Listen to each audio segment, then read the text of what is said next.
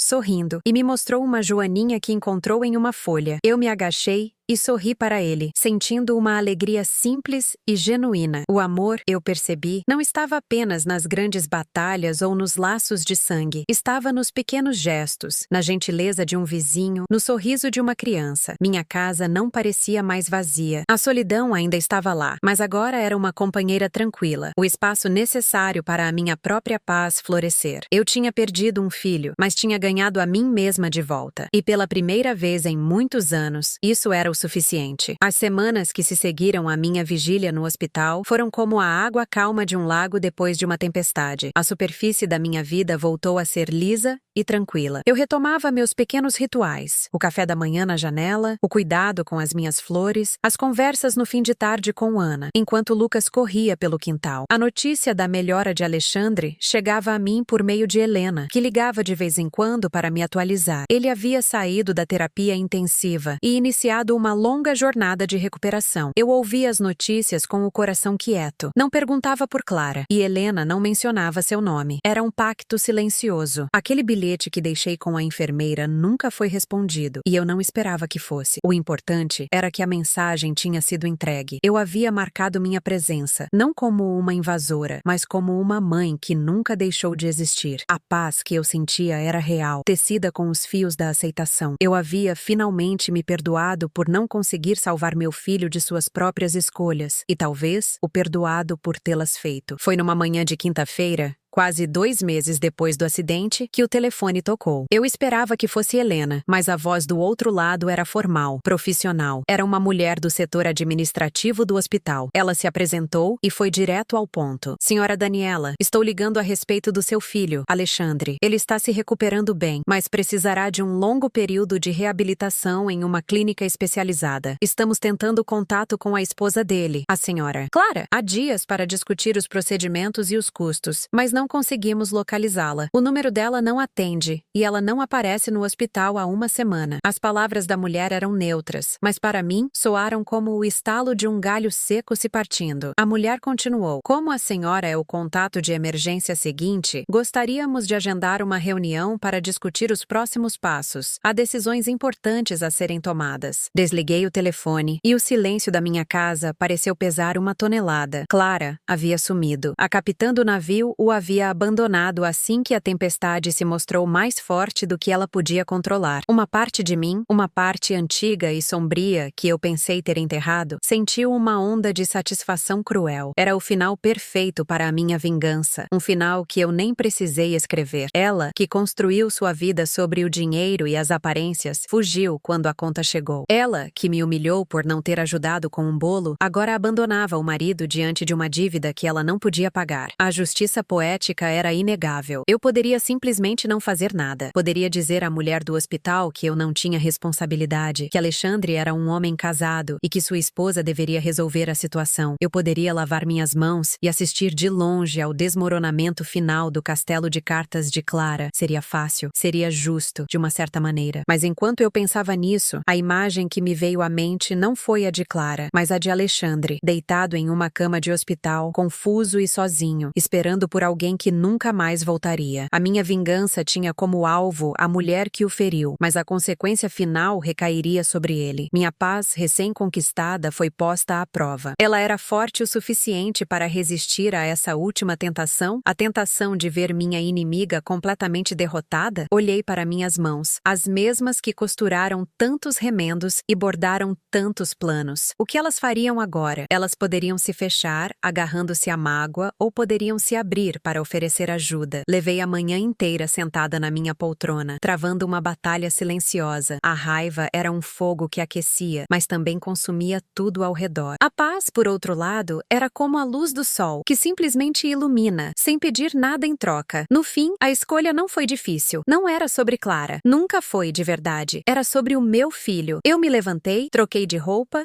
e peguei minha bolsa. Eu não ia para o hospital como uma salvadora, nem como uma vitoriosa. Eu ia como uma mãe, o único papel que realmente importava e que ninguém, nem mesmo Clara, poderia tirar de mim. Chegando ao hospital, fui direto para o setor administrativo. A mulher com quem falei ao telefone me recebeu com alívio. Ela me explicou a situação em detalhes. Os custos da internação, o valor do tratamento na clínica de reabilitação, os documentos que precisavam ser assinados. Era uma quantia considerável, o suficiente para assustar qualquer um. Clara não havia apenas desaparecido. Ela havia esvaziado a conta conjunta do casal antes de sumir. A informação me atingiu não com surpresa, mas com uma confirmação cansada do caráter dela. Alexandre não tinha sido apenas abandonado, ele tinha sido roubado. Enquanto eu ouvia, minha decisão se tornava sólida como uma rocha. Eu tinha minhas economias, guardadas com cuidado durante toda a vida. Era o dinheiro para a minha velhice, para a minha segurança. Mas que segurança existe em um mundo onde seu filho está desamparado? Eu vou cuidar de tudo, eu disse à mulher.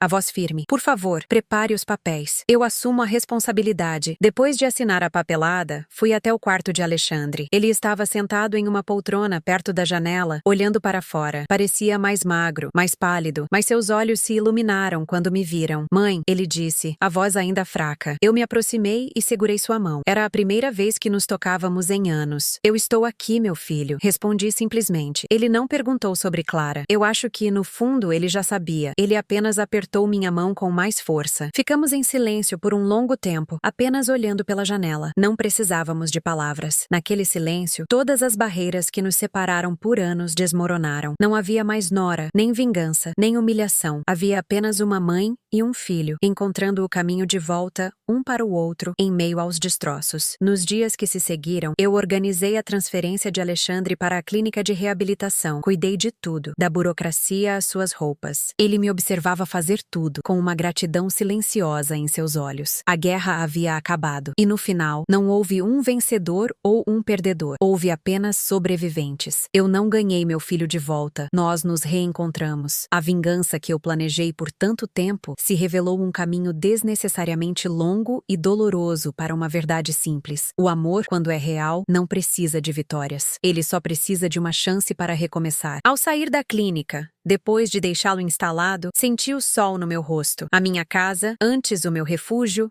e o meu quartel-general agora era apenas o meu lar. Um lar tranquilo, onde a solidão não era mais uma inimiga, mas o espaço sereno onde eu podia finalmente descansar. Eu havia costurado minha dor, regado meu jardim, enfrentado a tempestade e, no fim, escolhido não a vingança, mas o amor. E essa escolha me libertou. Os meses que se seguiram foram como as estações do ano mudando lentamente, cada uma trazendo uma nova cor à minha vida. A tranquilidade que encontrei não era uma ausência de problemas, mas uma nova maneira de encará-los. 3 vezes por semana, eu pegava o ônibus para a clínica de reabilitação. Levava para Alexandre biscoitos caseiros e as notícias do bairro, contadas por Ana durante nossos encontros no quintal. Ele, meu filho, estava se transformando diante dos meus olhos. A fisioterapia fortalecia seus músculos, mas era o silêncio que curava sua alma. A antiga arrogância, um verniz aplicado por Clara, havia descascado, revelando o homem vulnerável por baixo. Ele aprendeu a pedir ajuda, a rir de suas próprias